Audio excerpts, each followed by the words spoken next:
Samasta Sadguru Sri Sainath Maharaj Ki Jai. Sri Sai Satcharitra, Chapter 31. The passing away in Baba's presence of Sannyasi Vijayanand, Balram Mankar, Noolkar, Megha, the tiger. In this chapter, Hemat Pant describes the passing away of certain devotees and a tiger in Baba's presence. Preliminary. The last wish or thought that was man has at the hour of death determines his future course. Sri Krishna has said in Gita that he who remembers me in his last moments comes verily to me, and he who meditates otherwise at the time goes to what he belongs for. We cannot be certain that we can entertain a particular good thought at our last moment, for more often than not, we are more likely to be frightened and terrified by death. Hence, constant practice is necessary for enabling us to fix our mind on any desired good thought at any moment. All saints, therefore, recommend us to remember God and chant His name always, so that we may not be perplexed or perturbed when the time for departure comes. The devotees, on their part, surrender themselves completely to the saints, fully believing that the saints would guide and help them in their last moments. A few such cases will be noted here. Vijayanand, a sannyasi from Chennai named Vijayanand, started on pilgrimage to Manasarovar. En route and hearing Baba's fame, he halted at Shirdi. There he met an Somdevji Swami of Haridwar, inquired from him about Manasarovar trip. The Swami told him that the Sarovar was 500 miles above Gangotri and described to him the difficulties of the journey. Plenty of snow and change of dialect every 50 kos, and the suspicious nature of the local people who give a lot of trouble to the pilgrims on the way. On hearing this, the sannyasi was dejected and cancelled the trip. Then, when he went to Baba and prostrated himself before him, Baba got enraged and said, "Drive out this useless sannyasi. His company is of no use." The sannyasi did not know Baba's nature. He felt discomforted but sat there watching things that were going on. It was morning Dabar and the masjid was overcrowded. Baba was being worshipped in various ways. Some were washing his feet, some taking the tirth, that is holy water, and drinking it heartily, and some touching their eyes with it. Some were applying sandal paste and some scents to his body, and all were doing these things forgetting the distinction of caste and creed. Though Baba got enraged with him, he was filled with affection for Baba and he did not feel like leaving the place. He stayed in Shirdi for 2 days. When he got a letter from Chennai stating that his mother was very ill, he felt very dejected and wanted to be by his mother's side. But he could not leave without Baba's permission to return home.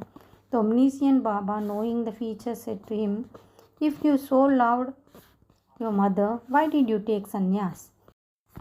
Attachment makes misuse of an okrega. Go and sit quiet at your lodging. Wait with patience for a few days. In the Vada there were many robbers. Bolt your doors and be vigilant. The thieves will carry everything. Wealth and prosperity are transient and the body is subject to decay and death. While knowing this, do your duty, leaving all attachment with the things of this world and next. He who does this and surrenders himself to the feet of Hari, that is Lord, will get free from all troubles and attain bliss. The Lord runs and helps him who remembers and meditates on him with love and affection. Your store of past merits is considerable, so you have come here. Now attend to what I say and realize the goal of your life. Begin from tomorrow the study of Bhagavat. Do 3 saptas, that is 3 readings during 3 weeks. Consciously, the Lord will be pleased with you and will destroy your sorrows. Your illusions will vanish and you will get eternal peace." On seeing that this end was approaching, Baba prescribed this remedy and made him read Rama Vijaya, which pleases the god of death. Next morning, after bathing the other purifying rites, he commenced to read Bhagavat at a secluded spot in the Lendi garden. He completed 2 readings and thereafter felt much exhausted. He returned to Vada and stayed in his lodging for 2 days. And on the 3rd day, he breathed his last on Fakir, that is Baba's lap. asked the people to preserve the body for a day for a reason. The police afterwards came and, on making proper inquiries, gave permission for the disposal of the body. It was buried in a proper place with due rites. In this way, Baba helped the sannyasi and ensured him sadgati, that is salvation. Balram Mankar. There was a householder devotee of Baba by name Balram Mankar. When his wife passed away, he got dejected and, entrusting his household to his son, left home and came to Shirdi and lived with Baba. Being pleased with his devotion, Baba wanted to give a good turn to his life and he did it in this way. He gave him rupees 12 and asked him to go and live in Machindragarh, that is district Satara. Manka was first unwilling to go and stay away from Baba, but Baba convinced him that he was giving the best course for him and asked him to practice meditation thrice a day in a Gad. On believing in Baba's words, Manka went to the Gad. Gad is a Machindragarh fort. He was much pleased with the serenity, pure water, healthy air, and surroundings of the place, and began to practice assiduously the meditations as recommended by Baba. After some days, he got a revelation. Generally, bhaktas get revelation in their samadhi or trance states, but in Mankar's case, he got it when he came down to his ordinary consciousness from his trance. Baba appeared to him in person. Not only that Mankar saw him, but he also asked him why he was sent there. Baba replied, "In Shirdi, many thoughts and ideas began to rise in your mind, and I sent you here to bring your unsteady mind to rest. You thought that I was in Shirdi with a body composed of 5 elements and 3.5 cubits in length. Now you see and determine of yourself whether the person you see here now is the same as you saw at Shirdi. It is for this reason that I sent you here." Then, after the period was over, Mankar left the Gad and proceeded to his native place, Bandra. He wanted to travel by rail from Pune to Dadar, but when he went to booking office to get a ticket, he found it very much crowded. He could not get his ticket soon. When a villager with a langoti, that is a piece of cloth, on his waist and kambali on his shoulder, turned up and said, "Where are you going?" "To Dadar," replied the Mankar. Then he said, "Please take this Dadar ticket of mine, as I have some urgent work here. I have cancelled my Dadar trip." Mankar was very glad to receive the ticket, was taking out money from his pocket when the rustic disappeared in the crowd. Mankar tried to find him out in the crowd, but in vain. He waited for him till the train left the station, but found no trace of him. This was the second revelation Mankar got in a strange form. The Mankar, after visiting his home again, returning to Shirdi and remained there at Baba's feet, following his bidding and advice. In the end, he was very fortunate to leave his world in the presence of Baba.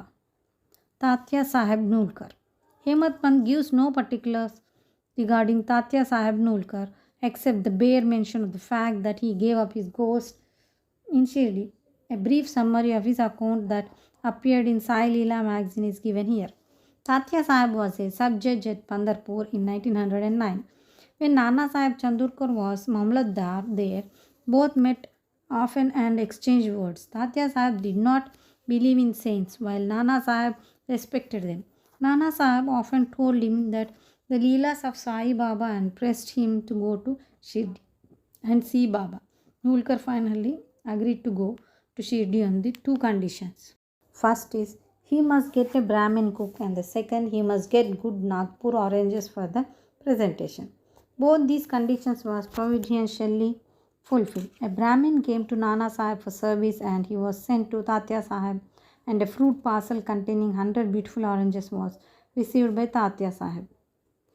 The consignor being unknown, as the conditions were fulfilled, Tatya Sahib had to go to Shirdi. At first, Baba was much enraged with him, but by Tatya Sahib got such experiences that he was convinced Baba was good incarnate. So he was enamored of Baba and stayed there till his death. As his end was approaching, sacred literature was read out to him, and at the last hour, Baba's Padatirth was brought and given it to him for drinking. Baba, on hearing of his death, said, Oh, Tatya went ahead of us. He won't be reborn. Megha. The story of Megha has been already described in chapter 28. When Megha died, all the villagers followed the funeral procession. Baba also accompanied them and showered flowers on Megha's body. After the obsequies were performed, tears flowed from Baba's eyes, and like an ordinary mortal, Baba showed himself overcome with grief and sorrow. Then, covering the body with flowers and crying like a near relation, Baba returned to Masjid. Many saints have been given Sadgati to men, but Baba's greatness is unique. Even an animal like tiger came to Baba's feet for being delivered from demerits. It is the story which will be narrated now. Tiger. 7 days before Baba passed away, a wonderful incident occurred at Shirdi.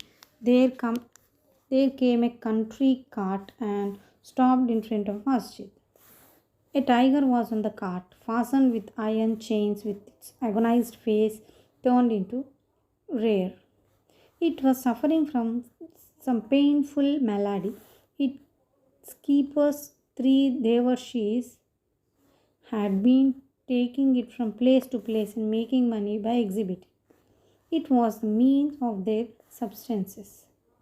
They tried all sorts of remedies to cure it from the malady it was suffering from, but all in vain. Then they heard of Baba's fame and came to him with the animal. They got it down with chains in their hands and made it stand at the door. It was naturally fierce beside being disease ridden. So it was restless. The people began to look at it with fright and amazement. Their Veshis told Baba everything about the animal and with his consent brought it before him. As it approached the steps, it treated on account of the awe of Baba and hung its head down. When both saw each other, it got on the top step and looked at Baba with affection. Immediately it moved the tuft of its tail and dashed it thrice against the ground and then fell down senseless. On seeing it, the Devatshis were much dejected and full of sorrow. But on proper thought, they came to terms with it. They considered that as the animal was diseased and nearing its end, it was very meritorious on its part that it met its death at the feet of Baba. It was their debtor, and when the debt was paid off, it was free and met its end at Sai's feet. When any creatures bow down their head at saints' feet and meet death, they are liberated. Unless they gave a good store of merit on their account, how could they get such a meritorious end? Bow to Sri Sai, peace be to all.